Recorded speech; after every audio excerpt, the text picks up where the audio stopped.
2019-এর November হিমেল হাওয়ার পরশ নিতে সেবার গিয়েছিলাম গ্যাংটক। পাহাড় ভালোবাসে না এমন ভ্রমণ পিপাসু বাঙালি পাওয়া দুষ্কর, আর সেই বাঙালিয়ানাকে সম্বল করে চলেছি গ্যাংটক থেকে নাথুলার পথে। একদিকে গভীর গিরিখাত আর অন্যদিকে পাহাড়ের প্রাচীর। নীল শামিয়ানার নিচ দিয়ে চালক মহাশয় তার সুনিপুণ হাতে গাড়ি চালিয়ে নিয়ে চলেছেন গন্তব্যে। সত্যি বলতে পাহাড়ের প্রতিটি বাঁকে আছে বৈচিত্র্য, বিচিত্র সব প্রাকৃতিক শোভা এমনি করেই ধরা দেয় আমাদের মনের মণিকোঠায়।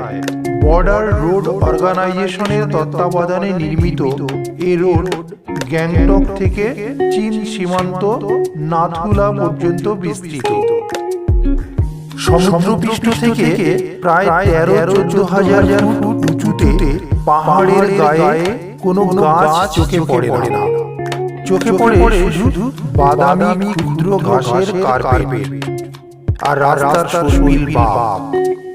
মাঝে মাঝে দুপাশটা দোকান নিয়ে গড়ে উঠেছে লোকাল রোড সাইড মার্কেট।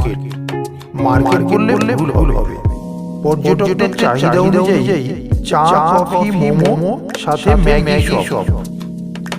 চীনের সীমান্ত লাগোয়া হওয়ার কারণে ভারতীয় সেনার গাড়ি চোখে পড়বেই। মাঝে মাঝে আছে সেনা ছাউনি। সেনা জওয়ানদের অতন্দ্র পাহারার মাঝে আমরা পর্যটকরা সাবলীলভাবে পৌঁছে যেতে পারি সরাসরি চীন সীমান্ত নাথুলা।